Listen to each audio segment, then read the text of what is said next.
क्या होगा, बंटवारा होगा, अलग अलग जो समूह होते हैं उसमें बंटवारा होता है। केंद्र सरकार, एक सरकार होती है केंद्र सरकार, जिसको हम बोलते हैं एकात्मक सरकार।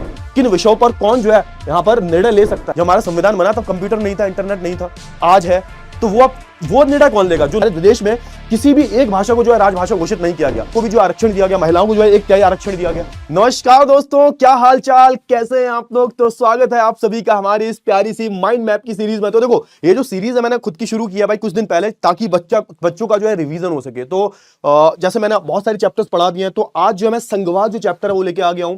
अच्छा, संघवाद चैप्टर को पढ़ाने से पहले मेरी आपसे एक रिक्वेस्ट रहेगी कि अगर आपने सत्ता की साझेदारी चैप्टर नहीं पढ़ा तो प्लीज उसको पढ़ लेना, क्योंकि दोनों जो चैप्टर्स हैं वो कनेक्टेड है। अच्छा, थोड़ा सा याद करो, हमने क्या पढ़ा था सत्ता की साझेदारी में कि भैया सत्ता जो है, ताकत जो है उसका बंटवारा होता है सरकार में। मतलब सरकार अगर किसी की चल रही है तो ऐसा नहीं है कि वो सिर्फ अकेला इंसान ही कंट्रोल करेगा, उसका क्या होगा, बंटवारा होगा, अलग अलग जो समूह होते हैं उसमें बंटवारा होता है। फिर मैंने आपको याद करो बताया था कि सत्ता की साझेदारी जो है वो दो तरीके से होती है। एक तो मैंने आपको क्षैतिज वितरण बताया था, इसको हम क्या बोलते हैं, जिसको हम हॉरिजॉन्टल डिस्ट्रीब्यूशन ऑफ पावर, जिसमें विधायिका है ना, कार्यपालिका न्यायपालिका के बीच में जो है क्या होता है, शक्ति का वितरण होता है, सत्ता का वितरण होता है। क्लियर हुआ, एक ही स्तर पर। फिर मैंने आपको दूसरा क्या बताया था, दूसरा मैंने आपको बताया था ऊर्ध्वाधर वितरण। ठीक है, अच्छा, ऊर्ध्वाधर वितरण की अगर मैं बात करूं, उसको हम क्या बोलते हैं, उसको हम बोलते हैं वर्टिकल डिस्ट्रीब्यूशन ऑफ पावर। अच्छा, इसमें मैंने आपको बताया था कि देखो होता क्या है, अलग अलग स्तर में जो है हम सत्ता का विभाजन करते हैं। केंद्र पर केंद्र सरकार होती है ना, राज्य में राज्य सरकार होती है, और आप देखोगे थोड़ा सा स्थानीय स्तर पर जो है स्थानीय सरकार जो है होती है। तो यहां पर जो ऊर्ध्वाधर वितरण जो है, इसी के बारे में हम बात करेंगे, और इसी को हम क्या बोलते हैं, इसी को हम बोलते हैं संघीय व्यवस्था। इसी को हम क्या बोलते हैं, इसी को हम बोलते हैं संघवाद। इस विचारधारा को संघवाद बोलते हैं कि भैया केंद्र जो है, केंद्र अपने पास शक्तियों का केंद्रीकरण नहीं करेगी, वो अपनी शक्तियों का विकेंद्रीकरण करेगी। मतलब केंद्र जो है वो अन्य इकाइयों में अपनी सत्ता का जो है क्या करेगी, सत्ता का बंटवारा करेगी। मतलब केंद्र के पास ही ताकत नहीं होती। इसलिए मैंने क्या बोला, इसलिए मैंने बोला कि भाई सरकार भी दो तरीके की होती है, एक होती है एकात्मक सरकार और एक होती है हमारी संघीय सरकार। एकात्मक सरकार क्या होती है, तो यहां पर जो केंद्र होता है वो एकल इकाई होता है, मतलब केंद्र के पास ही अधिक ताकत होती है। ऐसे देश जहां पर या तो राज्य बहुत कमजोर होते हैं, या फिर आप बोल सकते हो सिर्फ केंद्र ही होता है, सिर्फ केंद्र सरकार, एक सरकार होती है केंद्र सरकार, जिसको हम बोलते हैं एकात्मक सरकार, है ना। जैसे कि हम बात करें यूनाइटेड किंगडम की, हम बात करें चाइना की, हम बात करें, यार चाइना तो एक अलग ही, वहां पर तो डिक्टेटरशिप ही चल रही है। जापान की हम बात करें, सऊदी अरेबिया की हम बात करें, तो यहां पर आपको एकात्मक सरकार दिखेगी, यानी कि यहां पर जो केंद्र है वो बहुत मजबूत है, यहां पर राज्यों के पास जो शक्ति नहीं है। फिर हम बात करें संघीय सरकार, जैसे भारत में क्या है, भारत में संघीय सरकार है। संघीय सरकार में क्या होता है, संघीय सरकार में जो हमारी केंद्र सरकार जो है वो अपनी शक्तियों का विभाजन करती है, अपनी शक्तियों को बांटती है। जैसे मैंने आपको एक उदाहरण दिया था बेल्जियम वाला, याद करो कि भाई केंद्र सरकार जो होगी वो जो भी राज्य सरकारें हैं, क्षेत्रीय सरकारें जो है उनको अपनी कुछ शक्तियां देगी। तो यहां पर क्या हो रहा है, यहां पर होता यह है कि हमारी जो केंद्र सरकार है वो क्या करती है, अपनी शक्तियों का विभाजन करती है ना, और अलग अलग देश की जो इकाइयां हैं उनको अपनी शक्तियां देती है। जैसे हम बात करें, राज्य सरकार के पास अपनी अलग ताकत है ना, जो संघीय, जो हमारी जो लोकल गवर्नमेंट जो होती है, जो हमारी स्थानीय सरकार जो होती है, उनके पास अलग ताकत होती है, और कोई किसी के बीच में जो है दखल अंदाजी नहीं करता। केंद्र राज्य के बीच में नहीं आएगा और राज्य केंद्र के बीच में नहीं आएगा। तो इसको ही हम क्या बोलते हैं, संघीय सरकार जो है बोलते हैं, है ना। जो आपको लाल दिख रहा है ना, यहां पर ये वो देश है जहां पर जो है संघीय सरकार जो है लागू होती है। ठीक है, बहुत अच्छी बात है। अच्छा, आगे हम बात करें अब संघीय सरकार को, संघीय जहां संघीय व्यवस्था है, संघीय सरकार जो है आप पहचानोगे कैसे, तो कुछ लक्षण होते हैं। जैसे पहली बात क्या है भाई, कम से कम दो स्तर तो होने चाहिए। जैसे आपने बेल्जियम वाला उदाहरण देखा था, वहां पर उन्होंने अपनी सत्ता को चार भागों में विभाजित किया था। सामुदायिक सरकार अलग थी, उनकी जो राजधानी है वहां पर एक अलग सरकार थी, केंद्र में अलग सरकार थी, और क्षेत्रीय सरकार अलग थी।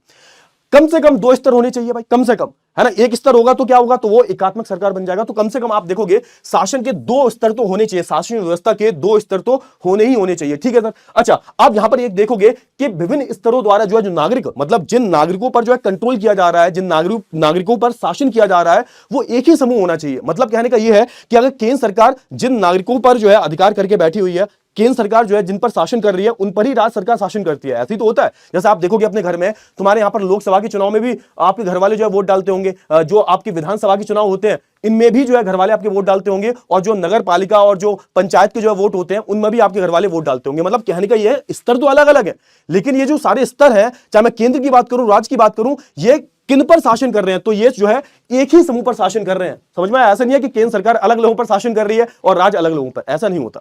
ठीक है सर, आगे क्या होता है, आगे ये होता है कि जो अलग अलग स्तर जो है, इनके जो क्या क्षेत्र हैं, इनके क्या क्या विषय हैं, वो सब हमारे जो है संविधान में दे रखा है। मतलब कौन कितना जो है ताकतवर है, यानी कि किसके कितने किन विषयों पर कौन जो है यहां पर निर्णय ले सकता है। वो हमारे संविधान में जो है उल्लेखनीय है, मतलब संविधान में लिखा हुआ है। अच्छा, यहां पर एक चीज और है, अगर यहां पर मूलभूत प्रावधानों को मतलब संविधान में कुछ बदलाव करने हैं, अगर यहां पर सरकार को मतलब सरकार के जो भी ये प्रावधान है, यानी कि हम बात करें केंद्र सरकार के पास क्या विषय है ना, राज्य के पास क्या विषय है, इनमें अगर कुछ भी बदलाव करना है तो आप देखो इतना जल्दी संभव नहीं होता, बहुत ही जटिल जो है कार्य है। मतलब अगर आप इन सारे नियमों में बदलाव करना चाहते हो कि क्या राज्य के पास रहेगा, क्या केंद्र के पास रहेगा, तो इसको बदल पाना बहुत मुश्किल होता है। बदल तो सकता है लेकिन बहुत मुश्किल है। ठीक है सर, बहुत अच्छी बात है।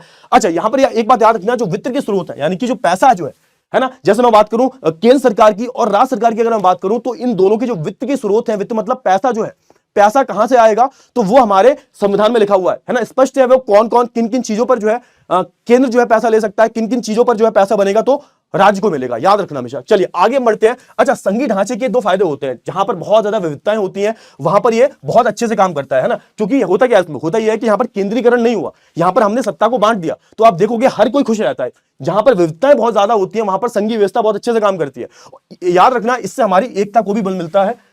क्यों? क्योंकि जब सबको कुछ ना कुछ मिलेगा, जब किसी एक का कंट्रोल नहीं होगा, सबको कुछ ना कुछ मिलेगा, तो यहां पर एकता बनी रहेगी, सब खुश रहेंगे। ठीक है ना, तो ये कुछ लक्षण होते हैं हमारे संघीय सरकार के, ठीक है, संघीय व्यवस्था के। चलिए बहुत अच्छी बात है। अच्छा, अब मैं बात करूं कि संघीय सरकार दो तरीके से बना सकते हैं हम, है ना। जैसे एक होता है हमको सबको साथ लाकर संघ बनाना, और एक होता है सबको साथ लाकर संघ बनाना। तो देखो दोनों में डिफरेंस क्या है, इसको इंग्लिश में हम बोलते हैं कमिंग टुगेदर, होल्डिंग टुगेदर। अच्छा, अगर मैं पहले वाली की बात करूं तो इसमें होता क्या है, इसमें होता यह है कि अलग अलग जो स्वतंत्र राज्य जो होते हैं मिलकर क्या बनाते हैं, मिलकर एक संघ बनाते हैं। जैसे मैं उदाहरण दूं अमेरिका का, अमेरिका आप देखो 50 से ज्यादा जो है राज्यों से मिलकर बना है, जिसको हम बोलते हैं यूनाइटेड स्टेट्स ऑफ अमेरिका।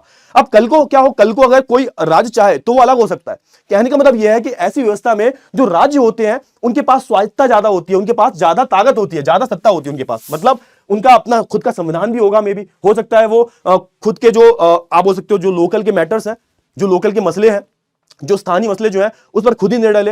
होता यहां पर यह है, यहां पर सिंपल सा बात याद रखना आपको, सबको साथ लाकर संघ बनाने में होता यह है कि यहां पर जो राज्य होते हैं उनके पास ज्यादा ताकत होती है, यहां पर केंद्र जो है थोड़ा सा कमजोर होता है। अच्छा, यहां पर हम बात करें सबको जोड़कर संघ बनाना, इसको बोलते हैं होल्डिंग टुगेदर। इसमें क्या होता है, इसमें आप देखोगे राज्यों की तुलना में जो केंद्र होता है वो बहुत ज्यादा शक्तिशाली होता है। जैसे हम भारत की बात करें, भारत में भले ही आप देखोगे राज्यों के पास अपने खुद के अधिकार है, लेकिन फिर अगर तुलना अगर आप करोगे तो आपको पता लगता है कि यहां पर जो केंद्र है वो ही ज्यादा ताकतवर है। याद रखना इस चीजों को, क्लियर हुआ। तो बस यही यहां पर डिफरेंस हो जाता है कि यहां पर होता क्या, बेसिकली केंद्र जो होता है वो ज्यादा मजबूत होता है राज्यों के मुकाबले। क्लियर हुआ। जैसे हम बात करें भारत की, स्पेन की, बेल्जियम की भी हम बात करें तो वहां पर जो है ये व्यवस्था चलती है। चलो बहुत अच्छी बात है, आगे बढ़ते हैं। अच्छा, विषयों की लिस्ट की हम बात करें तो मैंने आपको बताया था अलग अलग विषय है ना, कौन विषयों पर कौन निर्णय ले सकता है, ये हमारे संविधान में लिखा हुआ है। तो भैया कौन कौन से यहां पर विषय होते हैं, तो यहां पर चार तरीके की लिस्ट होती है, वैसे तीन होती है लेकिन हम थोड़ा सा आप देखोगे आगे बढ़ के चार हो जाती है। एक होता है हमारी संघ सूची, एक होता है हमारा राज्य सूची, एक होता है हमारा समवर्ती सूची, और एक होता है हमारा बची हुई सूची। अच्छा, राज्य संघ सूची को हम बोलते हैं यूनियन लिस्ट, इसको हम केंद्र सूची भी बोल देते हैं। इसमें क्या होता है, जो भी निर्णय लिए जाते हैं, जो भी निर्णय लिए जाते हैं जो कि राष्ट्रीय महत्व से संबंधित होते हैं, है ना, जो कि राष्ट्र से संबंधित होते हैं। जैसे हम बात करें जैसे कोई डिफेंस की डील हो गई हमारी, है ना, जो भी हमारे फॉरेन जो चीजें होती है, फॉरेन मिनिस्ट्री जो होती है बेसिकली, है ना, विदेश नीति जो होती है, वो सारी जो चीजें हो गई, मतलब बहुत सारी ऐसी चीजें होती हैं जो राष्ट्र से संबंधित होती है, पूरे देश को ही रिप्रेजेंट करते हैं, है ना। तो ऐसी जो चीजें होंगी उसमें कौन निर्णय लेगा, हमारा संघ ही निर्णय लेगा। ठीक है, यहां पर जो है सिर्फ केंद्र निर्णय लेता है संघ सूचियों में। अच्छा, वही राज्य सूचियों की हम बात करें तो यहां पर वो विषय आते हैं जहां पर कौन कौन निर्णय ले रहा है, तो यहां पर जो है राज्य सरकारें जो है वो निर्णय ले रही हैं। और याद रखना, कोई किसी के बीच में नहीं आ सकता, जो राज्य की सूची में लिखा हुआ है इस पर सिर्फ और सिर्फ राज्य ही निर्णय लेगा, केंद्र जो है इंटरफेयर नहीं कर सकता, केंद्र जो है दखलंदाजी नहीं करेगा। अच्छा, अगर मैं बात करूं समवर्ती सूची, तो समवर्ती सूची वो सूची होती है जिसमें दोनों निर्णय ले सकते हैं, राज्य भी और केंद्र भी।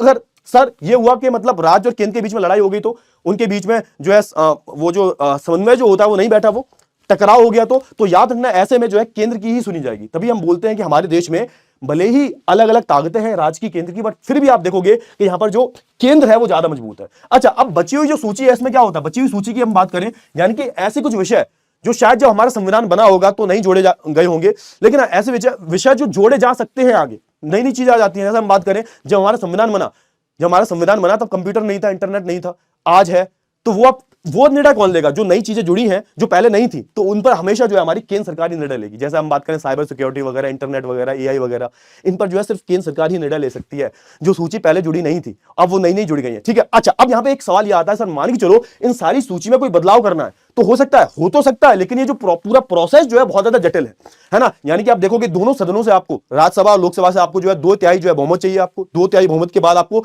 जितने भी राज्यों की विधानसभा जो है उसमें आधे से ज्यादा जो आपको क्या चाहिए, आधे से ज्यादा राज्यों की जो है सहमति चाहिए, तब जाके जो है बदलाव हो सकते हैं, अन्यथा नहीं हो पाएंगे। चलिए आगे बढ़ते हैं। अच्छा, आखिरी टॉपिक बचा हुआ है, आखिरी नहीं सेकंड लास्ट है कि भैया भारत में जो विभाजन जो हुआ है, भारत के राज्यों का जो विभाजन हुआ है, इतना सफल क्यों रहा है?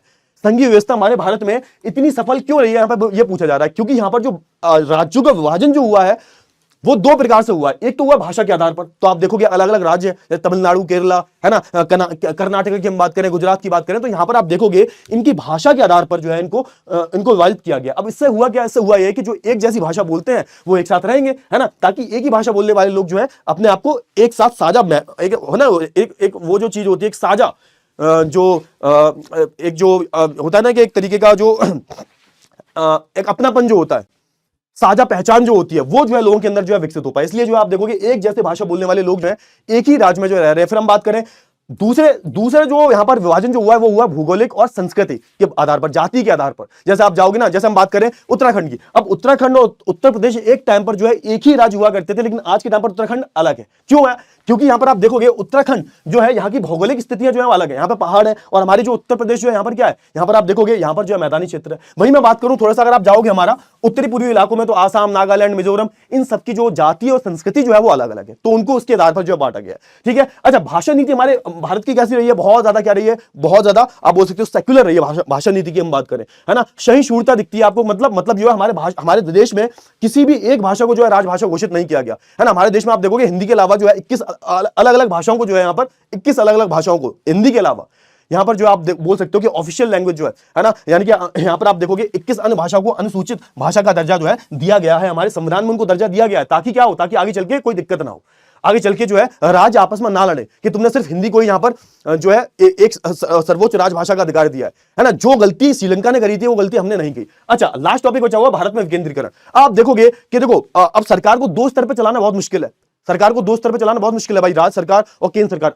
है ना। अब आप देखोगे लोकल की अगर हम बात करें, गांव की, कस्बों की हम बात करें, तो यहां पर कौन संभालेगा, है ना। तो वहां के जो लोग हैं वहीं की व्यवस्था जानते हैं भाई, तो वही चला सकते हैं। तो आप देखोगे 1992 में एक बहुत बड़ा बदलाव किया गया, 73वां संशोधन लाया गया संविधान का, 73वां एक बहुत बड़ा संशोधन लाया गया। और आप देखोगे इसमें क्या करवाया गया, इनमें जो है पंचायत प्रणाली को जो है स्थापित किया गया। मतलब अब गांव में भी, नगर पालिका के भी जो है चुनाव जो है नियमित रूप से होंगे। पहले क्या था, पहले जो है राज्यों के ऊपर हुआ करता था, लेकिन अब क्या होगा, अब जो है तीसरा स्तर भी जोड़ दिया गया।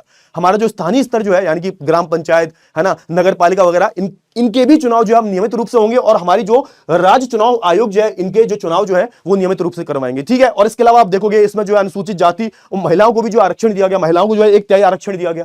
तो ये सारी जो चीजें हैं वो यहां पर जोड़ी गई, है ना। मतलब हमने अपनी संघीय व्यवस्था को और ज्यादा मजबूत बनाने के लिए जो है ये कदम उठाए, हमने विकेंद्रीकरण किया। विकेंद्रीकरण का मतलब क्या होता है? विकेंद्रीकरण का मतलब होता है कि अपने पास ना रखना। विकेंद्रीकरण मतलब अपनी ताकत को बांट देना। जैसे मैं तुम्हारा क्लास टीचर बन जाऊं, है ना, और मैं अपने काम 4 लोगों में बांट दूं, ठीक है, सब चारों खुश रहेंगे, समझ में आया। तो हमने विकेंद्रीकरण का मतलब क्या होता है कि तुम क्या कर रहे हो, तुम अपनी चीजों को अलग अलग बांट रहे हो, ताकि काम आसान हो सके और सबको जो है क्या मिले, सबको जो मौका मिले सत्ता में भाग लेने का। ठीक है। तो ये हो गया हमारा विकेंद्रीकरण। तो यहां पे हमारा चैप्टर हुआ समाप्त। आई होप आपको सारी जो चीजें हैं बहुत अच्छे से क्लियर हो गई होंगी।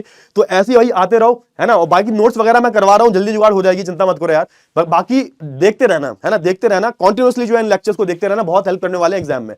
ठीक है ना। बाकी मैं इसकी पीडीएफ जो है, जैसी मेरे को मतलब बात हो जाती है मेरी, मतलब प्रॉपर तरीके से अभी बात चल रही है मेरी, और मैं पूरा एक लिंक शेयर कर दूंगा, उसमें सारी जो पीडीएफ है मैं शेयर कर दूंगा। ठीक है, चिंता करने की कोई बात नहीं। ठीक है ना। चले तो बाय बाय, टेक केयर।